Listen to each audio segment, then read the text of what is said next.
राघव उस वक्त 9वीं क्लास में था जब यह घटना उसके साथ घटी थी। उसने आज तक इस घटना को किसी को भी बताने की हिम्मत नहीं की। इसके बारे में सिर्फ उसका दोस्त जानता है और जिस डर से वो दोनों गुजरे थे, कोई और होता तो पता नहीं क्या करता।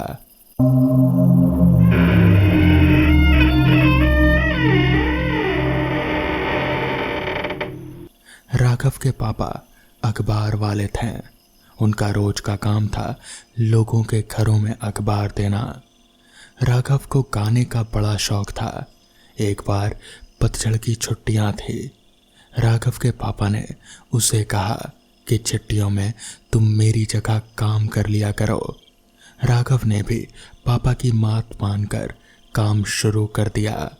राघव काम के बाद बहुत थक जाता था क्योंकि गांव से शहर बहुत दूर था, इसलिए जंगल की ओर से जाना पड़ता था।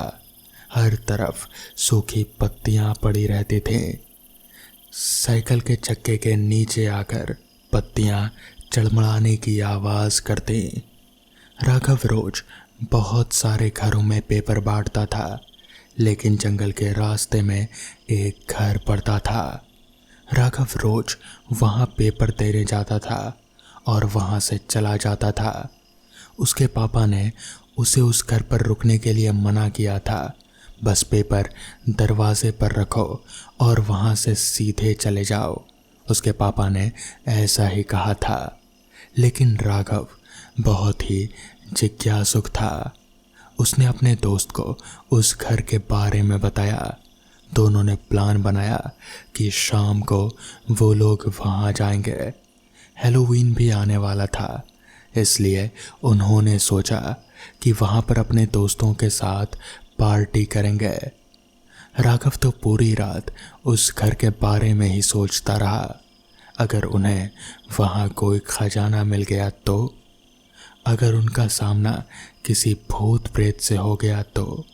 इन्हीं सवालों के साथ राघव को अगली सुबह का इंतजार था। जैसे तैसे रात बीती और सुबह राघव पेपर बांटने गया। आज सबसे आखिर में वो उस घर की तरफ गया और दरवाजे पर पेपर रखकर वहीं छुप गया। थोड़ी देर बाद जब पेपर लेने कोई नहीं आया तो उसने जाने का फैसला किया, लेकिन जैसे ही वो जाने के लिए उठा तो दरवाज़ा थोड़ा सा खुला और अंदर से एक हाथ बाहर आया और पेपर उठा लिया। फिर दरवाज़ा बंद हो गया। उसे अभी यकीन हो गया था कि घर में कोई तो रहता है। उसे ये पता था कि कई साल पहले वहाँ एक परिवार रहा करता था। उस घर के मालिक ने उन सबको मार दिया था और वहाँ से भाग गया, लेकिन पुलिस ने उसे पकड़ लिया और कुछ दिन बाद जेल में उसकी भी रहस्यमयी तरीके से मौत हो गई। किसी को नहीं पता कि वो आदमी कैसे मरा। वो घर हमेशा के लिए बंद कर दिया गया। राघव वहाँ से चला गया। शाम को उसने अपने दोस्त सुमित को बताया तो सुमित ने कहा, अरे चलना, कोई रहता भी होगा तो वहाँ पर उनसे इजाज़त लेकर पार्टी कर लेंगे। तो इस पर राघव ने कहा, छोड़ना यार, कहीं और पार्टी कर लेंगे। लेकिन सुमित नहीं माना और राघव को भी उसकी बात माननी ही पड़ी। शाम को 4 बजे दोनों वहाँ उस घर में गए। वहाँ पहुंचकर उन्होंने देखा कि वो घर बहुत ही पुराना था। बाहर से देखने में हॉरर फिल्मों का सेट लग रहा था। खिड़कियों पर लकड़ियाँ लगी हुई थी। कुछ खिड़कियाँ टूटी हुई थी। बहुत डरावना घर था। एक पल तो दोनों को लगा कि उल्टे पैर भाग जाएं, लेकिन पास में एक गाड़ी खड़ी हुई थी। थोड़ी गंदी थी, लेकिन नई सी लग रही थी। दोनों ने दरवाजे पर दस्तक दी, लेकिन दरवाज़ा नहीं खुला। कुछ देर बाद दोनों ने दरवाज़ा खुद ही खोल लिया। दरवाज़ा कमज़ोर था, इसलिए आसानी से खुल गया। दोनों ने अंदर प्रवेश किया। अंदर बिल्कुल अंधेरा था।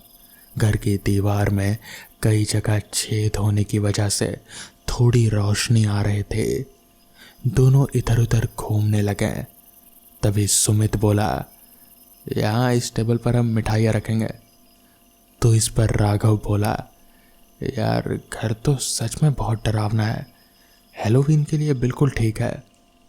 सुमित सीढ़ियों से ऊपर चढ़ा कि तभी उन्हें किसी के सीढ़ियों से उतरने की आवाज़ आई। राघव ने हंसते हुए कहा, सुमित मुझे पता है कि तू मुझे डराने के लिए मजाक कर रहा है। सुमित डरते हुए बोला, नहीं यार, मैं तो यहाँ ऊपर ही खड़ा हूँ। और सुमित दौड़कर दूसरी तरफ से नीचे आ गया। दोनों भागकर एक कमरे की ओर गए। वो घर का बेसमेंट था। दोनों सीढ़ियों से जल्दी जल्दी नीचे उतरते हैं। कदमों की आवाज़ और तेज होती जा रहे थे। दोनों नीचे एक कमरे में आ जाते हैं। राघव सुमित के साथ जल्दी से लाइट ऑन करके एक टेबल के नीचे छुप गया। अब उन्हें वो पैर की आवाज़ स्पष्ट रूप से सुनाई दे रहे थे और साथ ही साथ वो पैर भी स्पष्ट रूप से दिखाई दे रहे थे। वो पैर किसी इंसान के तो बिल्कुल भी नहीं लग रहे थे। वो पैर उनके पास आने ही वाले थे कि राघव ने अपनी आंख बंद की और भगवान का नाम लिया। सुमित का हाथ पकड़ के पूरी ताकत लगाकर बाहर निकलकर भागा। जब तक सीढ़ियां खत्म नहीं हो गईं तब तक राघव रुका नहीं। बाहर आकर राघव ने आंख खोली। उसके सामने सुमित था जो पसीने से नहा रहा था। सुमित ने कहा, तू पागल हो गया है क्या? जब तू बाहर निकल कर इतनी तेज भागा तो मेरी तो जान ही निकल गई यार। मुझे लगा कि तू भी उसके साथ मिला हुआ है और यहाँ मेरी बलि चढ़ाने लाया है। तो इस पर राघव बोला, अभी तो यहाँ से निकलते हैं, बाहर जाकर जो कर रहा कर लेना, बाहर जाकर बात होगी। दोनों ने सामने देखा तो दरवाज़ा बंद पड़ा था। दोनों ने उसे बहुत खोलने की कोशिश की लेकिन नहीं खुला। दोनों डरकर इधर उधर भागने लगे कि तभी उन दोनों को एहसास हुआ कि वो दोनों फिर से उसे कमरे की तरफ भाग रहे हैं। तभी सुमित बोला, यार मुझे लग रहा है कि हम उसी कमरे में जा रहे हैं। तो इस पर राघव बोला, अरे पागल, हम सच में उसी तरफ भाग रहे हैं। खुद तो मरेगा और मुझे भी साथ लेकर मरेगा। मेरा हाथ पकड़कर भागा जा रहा है। तभी सुमित ने कहा, अंधेरे में कुछ दिख नहीं रहा, वरना मैं जान बचाने के लिए भागा था। अब उसके सामने रोशनी थी। वो दोनों अब उसी कमरे में आ चुके थे लेकिन वहाँ कोई नहीं था। जब उन दोनों ने सामने देखा तो उनकी तो जान ही निकल गई। दीवारों पर हर जगह छोटी छोटी पन्नियों में इंसानी कटे हुए अंग रखे हुए थे। किसी का दिमाग, दिल, फेफड़े, कलीजा आदि हर पन्ने में तार से लटके हुए थे। और सामने उसी टेबल पर जिसके नीचे दोनों छुपे हुए थे उस पर एक लड़की की लाश रखी हुई थी। दोनों वहां से एक दूसरे को संभालते हुए बाहर आए और सीढ़ियों से ऊपर गए। अब वो पूरी तरह से फंस चुके थे। दोनों एक कमरे की ओर गए और दरवाज़ा बंद कर दिया। जितना सामान हो सकता था उस कमरे के सामने रख दिया और एक कुर्सी उठाकर खिड़की तोड़ दी कि तभी कोई ज़ोर ज़ोर से दरवाज़ा खटखटाने लगा। दोनों हड़बड़ाने लगे। वहाँ पर एक रस्सी रखी हुई थी। दोनों ने उसे खिड़की से नीचे फेंका। राघव ने पहले सुमित को नीचे उतरने के लिए कहा। सुमित ऐसा करना तो नहीं चाहता था लेकिन पहले वो उतर गया। तभी दरवाज़ा टूट गया और अंदर एक बूढ़ी औरत जिसकी आंखें पूरी सफ़ेद थी, बाल थोड़े से थे और सफ़ेद थे, चेहरे पर बहुत सारी झुर्रियाँ थी और उसने फटे पुराने कपड़े पहन रखे थे। मुंह में दांत नहीं थे लेकिन वो हंसते हुए अपने हाथ आगे करके राघव की ओर बढ़ी जा रहे थे। नीचे से सुमित चिल्लाए जा रहा था, राघव, राघव तू ठीक तो है ना? राघव ने उस समय अपना आपा ना खोकर घबराने की बजाय तेजी से रस्सी पर चढ़ा और नीचे कूद गया। राघव जमीन पर बेहोश पड़ा था। सुमित उसे उठा रहा था। उसकी आंखें खुली तो दोनों बिना पीछे मुड़े वहां से भाग गए। उन्होंने पुलिस को बताया। पुलिस ने पूरे घर को छान मारा, लेकिन उन्हें कोई लाश नहीं मिली। उन्होंने उस घर को सील कर दिया। राघव के पापा ने उसे फिर कभी भी वहां नहीं भेजा और दोनों के घर में जो हंगामा हुआ उसके बाद तो कई दिनों तक दोनों मिले ही नहीं। लेकिन दोस्त हैं। अब तो दोस्ती और भी पक्की हो गए थे। आज तक दोनों भूल कर भी उस घर की तरफ नहीं गए। तो दोस्तों, ये थी आज की पहली कहानी। तो चलिए बढ़ते हैं आज की दूसरी कहानी की ओर। बहुत सालों के बाद मेरी मुलाकात अपने कॉलेज के दोस्त डेविड एंडरसन से होने वाली है। डेविड और मैं दोनों ऑक्सफोर्ड यूनिवर्सिटी में पैरानॉर्मल साइंस में एक साथ पढ़ते थे। पढ़ाई पूरी कर मैं इंडिया वापस आ गया और वो अपने देश में ही मेरी ही तरह पैरालौकिक गतिविधियों पर नज़र रखने और शोध कार्य करने लगा।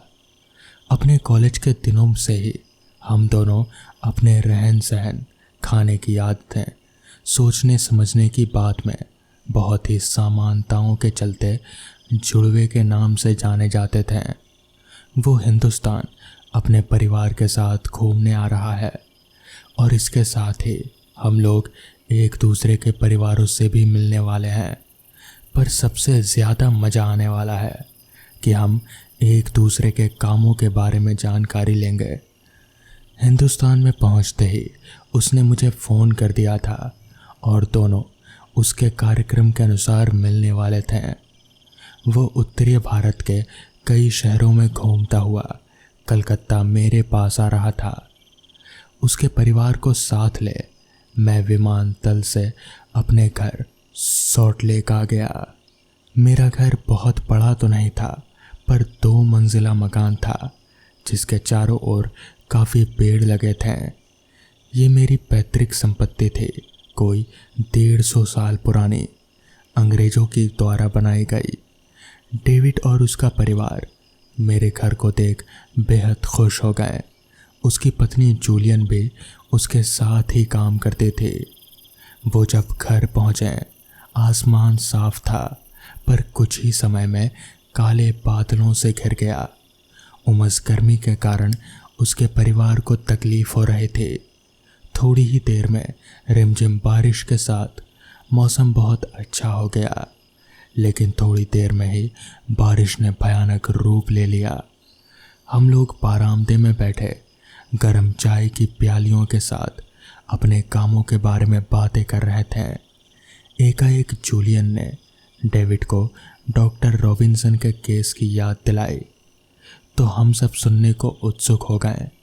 डॉक्टर रॉबिन्सन नॉर्थ कैरोलिना में रहते थे और मेडिसिन में प्रैक्टिस करते थे। एक दिन जब डेविड अपने ऑफिस में बैठे किसी केस पर काम देख रहा था, रॉबिन्सन का फ़ोन आया और उन्होंने मिलने की इच्छा जाहिर की। अगले दिन ही दोनों की मुलाकात हुई और रॉबिन्सन ने बहुत ही डरावनी एक कहानी सुनाई। मैं यानी कि डॉक्टर रॉबिन्सन एक शनिवार की रात बहुत बारिश होने के कारण क्लिनिक नहीं जा पाया, इसलिए मैं अपने घर पर ही कुछ कागजी कार्यवाही पूरी कर रहा था। चूँकि खाना खा चुका था इसलिए मुझे कोई दिक्कत नहीं थी कि कितना भी समय हो रहा है।